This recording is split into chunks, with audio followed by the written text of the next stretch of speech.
ٹھیک، تو جے رحیم جو ہے اپنی سیکرٹری جنرلشپ بھی ختم ہوئی ان کی، اور ان کی ساری جدوجہد تھی وہ بھی عراق میں مل گئی. کچھ ایسا ہی لگ رہا ہے. لیکن اب شبلی فراز صاحب کہتے ہیں کہ جو لوگ ان کے ساتھ گئے نا اراکین قومی اسمبلی اور صوبائی اسمبلی، میں اشفاق سے جانتا بھی ہوں، وہ ذاتی حیثیت میں گئے. اور پھر شہزاد اکبر صاحب نے جواب یہ دیا کہ نعرہ احتساب کا ہے تو اپنوں کا بھی کرنا ہوگا، کسی کو نشانہ نہیں بنا رہے. اشفاق صاحب یہ نقطہ بڑا ہمیں بتائیں، آج جہانگیر ترین صاحب کے ہمراہ تھا کون کون؟ کتنے اراکین قومی اور صوبائی اسمبلی کی شناخت ہو سکی؟ یا راجہ ریاض صاحب نے آپ کو بتایا کتنے لوگ ہمارے ساتھ ہیں؟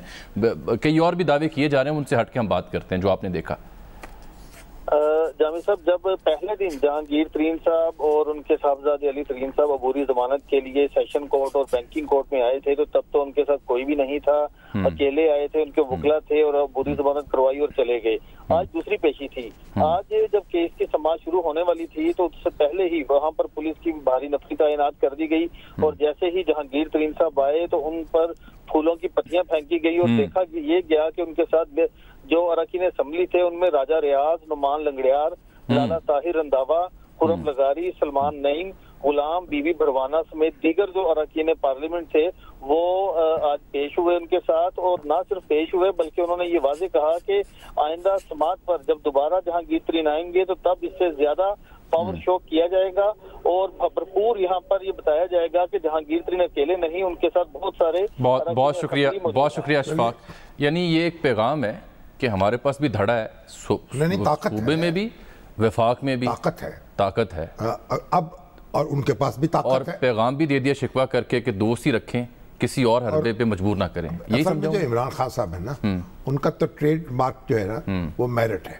جی میرٹ، وہ تو ہر ان کے قریب ترین آدمی کے خلاف جب کاروائی ہوتی ہے تو وہ داد وصول کرتے ہیں کہ میرٹ پہ کام ہو رہا ہے، اس پہ بھی داد ملے گی. لیکن میں نے اب اس میں جو وکیلوں سے مشورہ پوچھا، جو چارٹرڈ اکاؤنٹنٹ ہیں ان سے بات کی، یہ قصہ کیا ہے. اب دیکھیں یہ جو منی لانڈرنگ ہے نا، ہر جگہ یہ الزام لگا دیا جاتا ہے، ہر جگہ. یہ دو مقدمات ہر جگہ دیکھیے، مقدمے پہ مقدمہ ہے، اور جتنے بھی مقدمات ہیں نا یہ سارے قائم ہو رہے ہیں. کوئی ان کے خلاف کوئی ان ارتھ نہیں ہوئی کوئی چیز جو انہوں نے اپنے اکاؤنٹس سبمٹ کیے ہیں نا ایف بی آر میں، اور جو اپروو ہو گئے، جن پہ ٹیکس ادا ہو گیا، انہی کی کوریت پڑتال سے یہ چیزیں نکالی جا رہی ہیں. اچھا، منی لانڈرنگ جو ہے، میں نے بات کی جب متعلقہ جو قانون دان ہے، وہ کیا کہتے ہیں؟ منی لانڈرنگ وہاں ہوتی ہے جہاں آپ پہلے یہ بھی ثابت کریں کہ کرمنل یہ اس سے ایکٹیویٹی کی انکم ہے، یہ غیر قانونی ذرائع سے حاصل شدہ غیر قانونی مجرمانہ سرگرمیوں کے ذریعے سے حاصل کی گئی رقم ہے، اور پھر اس سے بیرون ملک بھی بھیجا گیا. جو قانون کے تحت بیرون ملک آپ رقم بھیج سکتے ہیں، آپ کو اس کی اجازت ہے. جب آپ نے اپنے کھاتوں میں ڈکلیئر کیا، وہ رقم چلی گئی، تو اب ایف آئی اے جو ہے نا، اب یہ نیب ہے، ایف آئی اے ہے، ایف بی آر ہے، منی لانڈرنگ کے بارے میں یہ تحقیقات کر سکتے ہیں. اب ہر جگہ منی لانڈرنگ لگا دی جاتی ہے تاکہ ایف آئی اے کے سپرد معاملہ ہو سکے. تو منی لانڈرنگ نہیں ہوتی جب تک آپ اس کا رشتہ کرائم کے ساتھ نہ جوڑیں کہ بھئی ذرائع غیر قانونی ہے اور پھر اس کو باہر بھیجنا بھی غیر قانونی ہے. ڈکلیئرڈ انکم جو ہے، ٹھیک ہے، وہ آپ اس کو کس طریقے سے یہ کام کر سکتے ہیں. اور چینی کی جو چینی، وہ تو کہہ رہے تھے 4 سال بعد 2018-19 میں چینی جو تھی اس کی قیمت بڑھ گئی تھی، پڑتال تو اس کی ہو رہی ہے نا، اور کہاں سے کہاں چلا گیا معاملہ. بہرحال معاملہ کیونکہ عدالت میں ہے، یہ آپ نے آسان کر دی. اب ہم اس کے بارے میں اتنا ہی کہہ سکتے ہیں. دوسری پیش رفت اور جتنے بھی ہمارے فیصلے، اب نیب کے کئی کاروائیاں ہیں. اب جو شاہد خان عباسی پر ہوئی، جو حسن اقبال پہ ہوئی، جو ہمارے یعنی کتنی کاروائیاں جو سپریم کورٹ نے کیا ریمارکس دی، خواجہ سعد رفیق کے بارے میں کیا ریمارکس دی، فیصلہ پڑھ لے سپریم کورٹ. ٹھیک ہے، تو پرائم منسٹر کو چاہیے خود جائزہ لے، ایک اپنی کمیٹی بنائے، انڈیپینڈنٹ کمیٹی، اپنے کسی انڈیپینڈنٹ وکلا کے نام، وہ اس کا جائزہ لے لے اور دیکھیں کیا زیادتی ہو رہی ہے، اور پھر اس کا ازالہ کریں. یعنی ہر بات میں آپ آنکھیں بند نہیں کر سکتے. جو میر شکیل الرحمان کے ساتھ جو ہوا، اب وہ بھی آپ دیکھ لیجئے. صحیح ہے. تو یہ دوسری پیشرفت پہ آ جاتے ہیں، وقت کی تھوڑی کمی ہے اس پہ، چونکہ عدالتی معاملہ بھی آپ بات کر لیں گے. ایک بڑی اہم پیشرفت ہے جو میں نے ہمیں جہانگیر ترین صاحب جو ہے نا، اب میں تو وہ کہانی یہی یاد آتی ہے طرح طرح کی. وہ بڑا لارڈ ولزلے جو ہے بڑا مشہور وزیر اعظم گزرا ہے برطانیہ کی تاریخ کا، بڑا بادشاہ کا تعلق تھا، 20 سال اس کی خدمت کی، اس کی حکومت کو مستحکم کیا. ناراض ہو گیا، اس نے اس کو روانہ کر دیا اس کے سفر پہ، جاؤ اٹلی جاؤ پوپ کے پاس، اور اس کا برا حال کیا. تو اس نے بیچارے نے یہ آہ بھر کے کہا جتنی خدمت میں نے بادشاہ کی ہے، اگر اتنی میں نے خدا کی ہوتی تو کچھ مل جاتا. تو اس عمر میں میرے ساتھ وہ یہ سلوک نہ کرتا. چلے ٹھیک ہے سر، بڑی اہم پیشرفت یہ ہے، وقت کی کمی اور موضوعات بڑے اہمیت کی حامل روسی وزیر خارجہ کے دورہ پاکستان. ہم کوشش کریں بات کرنے کے سابق وزیر خارجہ محترمہ ہنا ربانی کھر صاحبہ سے بھی، اس لیے کہ 2012 میں جب آخری دفعہ روسی وزیر خارجہ پاکستان آئے تھے تو اس ٹینیور میں ہنا ربانی کھر صاحبہ وہ وزیر خارجہ تھی جنہوں نے روس کا دورہ بھی کیا تھا، تو روس کے ساتھ پاکستان کے تعلقات کو سمجھتی ہیں. 2 روزہ دورہ تھا سر، نہ صرف وزیر خارجہ سے ملاقات ہوئی وفود کی سطح پر، بلکہ وزیر اعظم پاکستان سے، پھر آرمی چیف سے بھی ملاقات ہوئی ان کی، روسی وزیر خارجہ کی سرگئی لاروف کی. اور اس کے علاوہ حال ہی میں روس نے ہارٹ آف ایشیا کانفرنس میں پاکستان کو مدعو کیا تھا. اور اس دورے کی اہمیت اس لیے بھی یہاں ہے کہ روسی وزیر خارجہ کے ہمراہ جو روس کے معاون خصوصی برائے افغانستان ہیں وہ بھی شامل ہیں، اور اس سے پہلے روسی وزیر خارجہ انڈیا سے ہو کے آ رہے ہیں. تو اس لیے یہ کہا جا سکتا ہے کہ افغان امن عمل، روس کا کردار، اور پھر جو بیجنگ کی قربت بڑی ہے ایران کے ساتھ اور ماسکو کے ساتھ، اور پاکستان کا جو کردار ہے، تو اس لیے ہم یہ کہہ سکتے ہیں کہ یہ انتہائی اہمیت کا حامل ہے.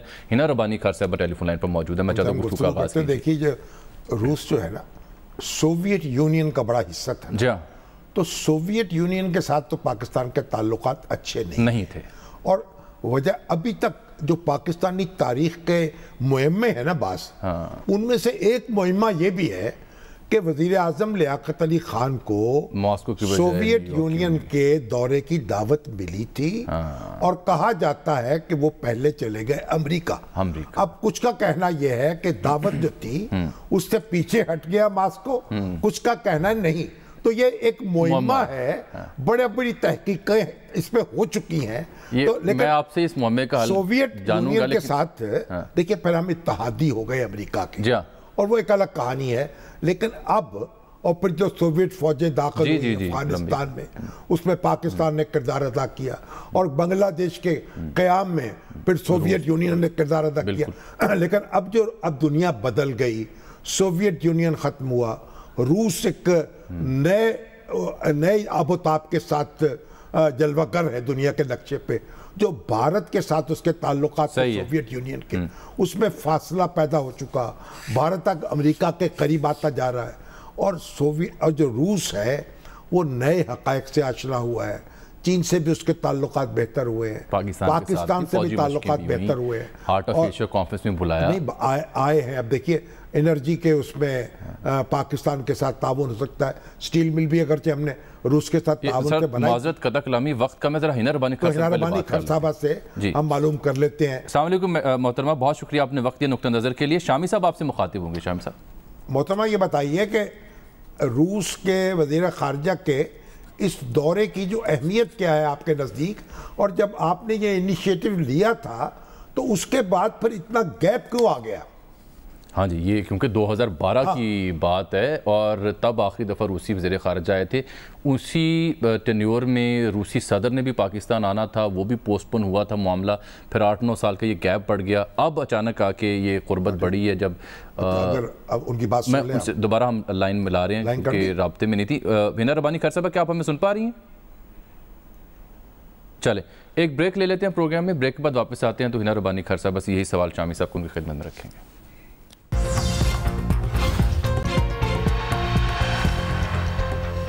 ویلکم بیک ناظرین. ہم روسی وزیر خارجہ کے دورہ پاکستان کا ذکر کر رہے تھے. سر، فوجی تعاون پر اتفاق رائے ہوا، ڈیفنس ٹائز کو ایکسپینڈ کرنے پر بات کی گئی، ملٹری ڈرلز ہوں گی، اور ہنا ربانی کھر صاحب ہمیں جوائن کر چکے ہیں. ہنا صاحبہ، بہت شکریہ آپ کے وقت کا. بریک سے پہلے ہم آپ کے عہد کا ذکر بھی کرتے، اور شامی صاحب نے یہ سوال اٹھایا تھا کہ یہ 2012 سے اب تک گیپ کیوں آیا، اور اب جب وہ دورہ کر رہے ہیں پاکستان کا تو اس سے کیا توقعات ہمیں وابستہ ہونی چاہیے افغانستان کو بھی ذہن میں رکھتے ہوئے؟ کہ دیکھیں جہاں تک یہ سوال ہے کہ 2012 سے پر گیپ کیوں آیا، آئی تھنک اس میں آپ کو یاد ہوگا کہ پاکستان پیپلز پارٹی کے دور میں ہم نے ایک بہت کنسرٹڈ ایفرٹ، یہ ایکسیڈنٹل نہیں ہوتا، ایک کنسرٹڈ ایفرٹ کر کے پاکستان کا ایک ریجنل پیوٹ دیا تھا، ایک ریجنل شفٹ دیا تھا، کیونکہ یہ بات اس وقت حقیقت تھی، آج بھی حقیقت ہے کہ اس ریجن کے جو پلیئرز ہیں، جو یہاں پہ مقیم ہیں، جو thousand of miles across Atlantic ہے، ان کے شاید انٹرسٹ اس طرح نہیں ہوتے جو چائنا ہو گیا، روس ہو گیا، ایران ہو گیا، جو کہ اسی خطے کا حصہ بنتے ہیں، کیونکہ یہاں پہ انسٹیبلٹی ان کو بھی امپیکٹ کرتی ہے جیسے ہمیں امپیکٹ کرتی ہے، ہمارے اوشن نہیں ہوتے۔ ابھی اس وقت آئی تھنک روس کے ساتھ پورے خطے میں یا دنیا میں دیکھیں اور پھر اپنے خطے پہ آئیں تو ایک میسو ری الائنمنٹ ہو رہی ہے۔ آپ کو یاد ہوگا کہ بلکہ آبویسلی آپ کو مجھ سے زیادہ پتا ہے کہ سوویت یونین والا ایرا اور کولڈ وار والا ایرا، ساؤتھ ایشیا ہمیشہ اٹریکٹ کرتا رہا ہے ورلڈ پاورز کو یہاں پہ اپنی گیمز کھیلنے کے لیے۔ دی گریٹ گیم اس کے دور میں، برٹش کے دور میں بٹوین یہی پاورز اینڈ برٹش، اینڈ اس کے بعد پھر سوویت یونین اور یو ایس کے درمیان میں افغان وار میں پاکستان ایک کیمپ کا بہت سخت حصہ تھا، انڈیا دوسرے کیمپ کا بہت سخت حصہ تھا۔ اب آپ فاسٹ فارورڈ ایٹ 30-40 ایئرس، ابھی آپ کو کھولنے ہو گیا ہے۔ اس وقت اگر یو ایس کیمپ کا کوئی ایک پکا کھلاڑی ہے، پکا موہر ہے جس کے اوپر یو ایس کی تمام وابستگی ہے، تمام ان کے کہتے ہیں نا ایگ ان ون باسکٹ ہے، دیٹ از انڈیا۔ ٹھیک، بہت، اور چائنا کنٹینمنٹ پوری پالیسی کا میجر انحصار ان کا انڈیا کے اوپر ہے، اور اسی لیے دیکھتے ہیں کہ یوروپ میں اور یورپ میں بہت لوگ کے ادوے اور انڈیا۔ آپ کیسے دیکھتی ہیں کہ روس کے ساتھ جو ہمارے تعلقات ہیں وہ زیادہ مضبوط ہوں گے؟ ایکسٹریمزم ہوتا ہے کشمیر میں۔ ٹھیک، ہینا ربانی خیر صاحب سن پا رہی ہیں کیا آپ ہمیں؟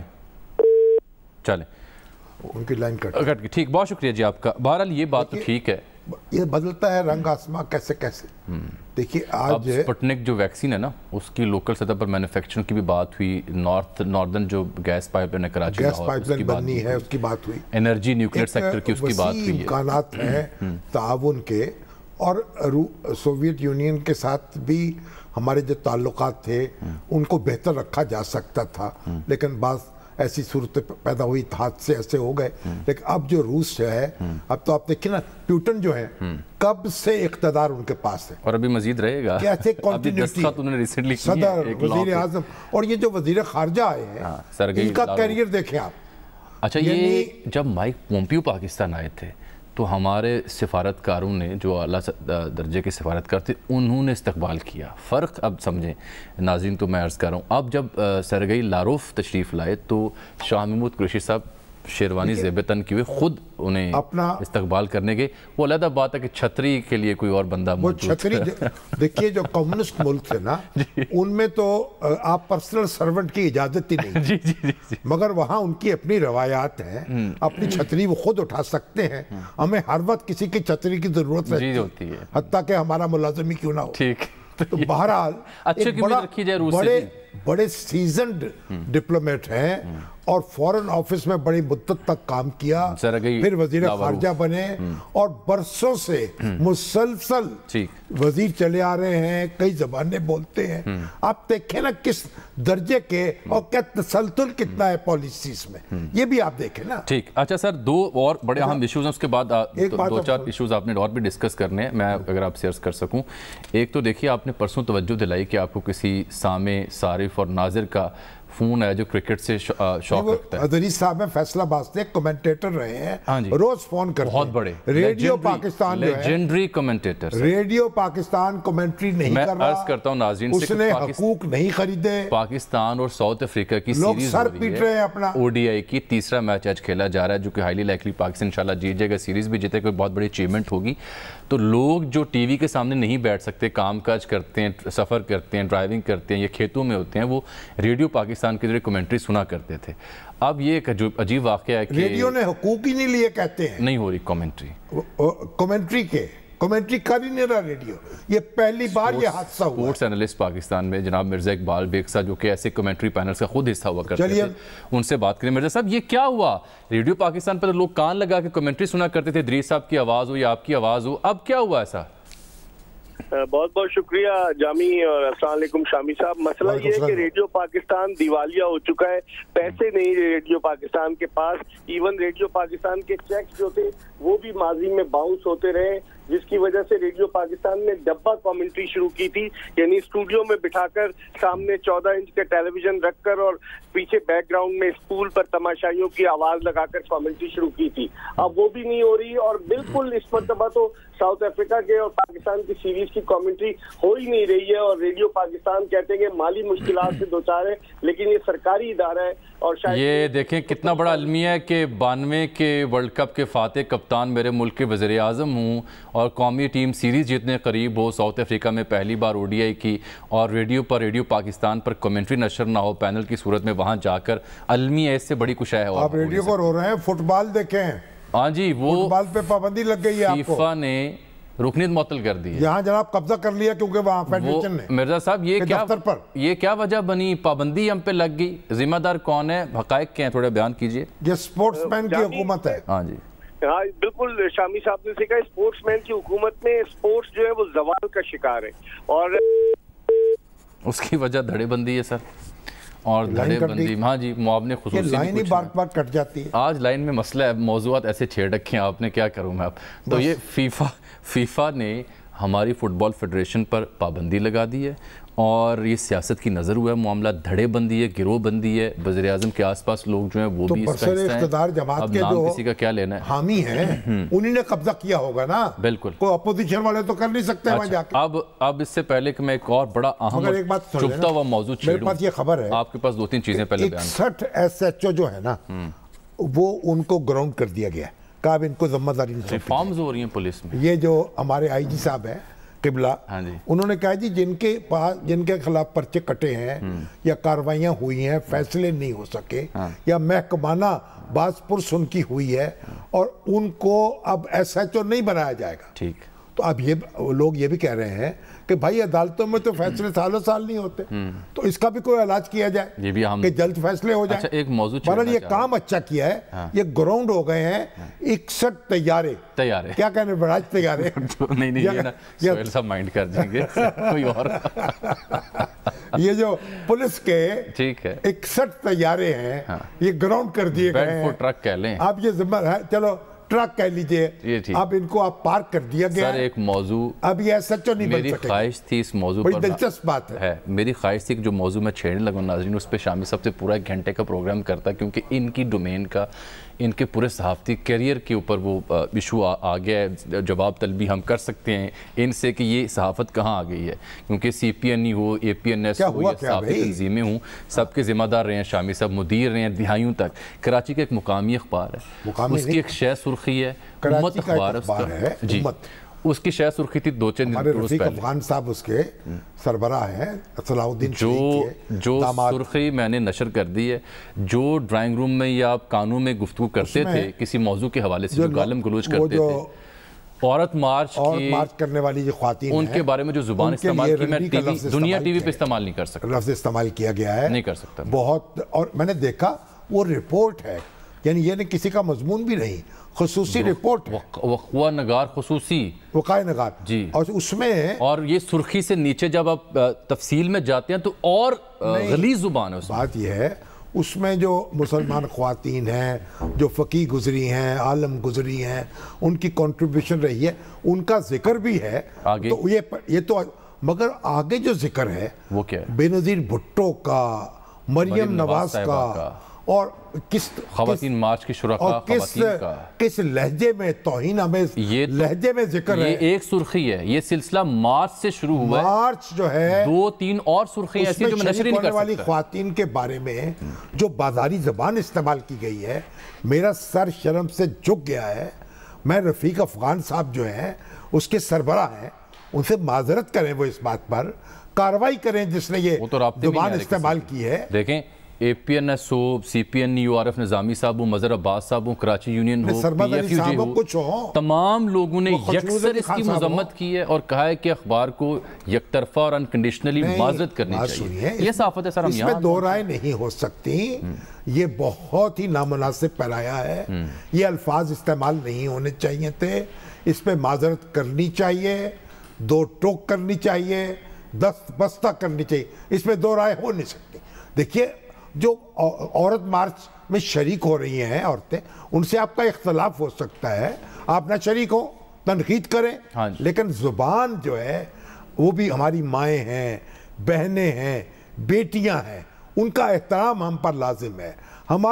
ہمارے اپنی عزت کا تقاضا یہ ہے, ان کی عزت کی جائے, وہ ہماری عزت ہے. تو اس لیے یہ اس طرح کے الفاظ بولنا, لکھنا اور قابل مذمت ہے, اور مجھے شدید افسوس ہوا ہے, ایسا نہیں ہونا چاہیے تھا.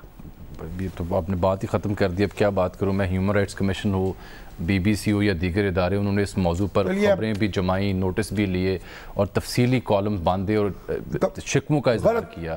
اب شامی صاحب کی رائے بھی آگئی جو کہ غلط بات ہوئی, میری نظر میں حرف آخر ہے. اس کا ازالہ کرنا چاہیے, معذرت کرنی چاہیے. غلطی ہو جاتی ہے, اس کا ازالہ کرنا چاہیے. ٹھیک. شام صاحب ایک بڑا اہم موضوع رہ گیا, کل اور پرسوں بھی ہم ڈسکس نہیں کر سکے. تحریک پاکستان کے عظیم رہنما ملک برکت علی, ہاں جی, ان کی برسی گزری ہے. 1937 سے لے کے 46 تک ایک رکن تھے پنجاب میں, مسلم لیگ کے پنجاب کے دور میں جب ان کا ڈومیننس تھی, اور ملک برکت علی اور قائد اعظم ان پر ایک بہت فدا تھے. 5 اپریل 1946 کو جب وہاں ایک قانون ساز کٹھے ہوئے دلی میں جو منتخب ہوئے تھے, ان کا انتقال ہو گیا. قائد اعظم نے جو تعزیتی بیان جاری کیا وہ جگر چیرتا ہے آج بھی. ان کو ہمیں یاد کرنا چاہیے. افسوس یہ ہے ان کے نام پر لاہور میں نہ کوئی سڑک ہے, نہ کوئی ادارہ ہے, نہ کوئی یاد رکھتا ہے. ہم اپنے آبا کو اگر یاد نہیں رکھیں گے, میں اور آپ مل کے بزدار صاحب سے گزارش کرتے ہیں. مسلم لیگ کی حکومتیں اتنی گئی ہیں, بزدار صاحب بھی اس پہ سنیں, اور یہ کوئی سڑک ان کے نام پر, کوئی ان کی یادگار قائم کی جائے, کوئی عمارت, کوئی سڑک, کوئی چوک. ایک شخص تھا, ایک شخص واحد آواز مسلم لیگ کی اسمبلی میں 9 سال تک متواتر. یہ گزارش ہے پنجاب سرکار سے کہ اس پر توجہ دیں اور ان کی یاد میں کوئی سڑک, کوئی چوک, کوئی عمارت ان کی یاد میں اس کا نام رکھیں. ناظرین, یہاں پروگرام میں ایک بریک.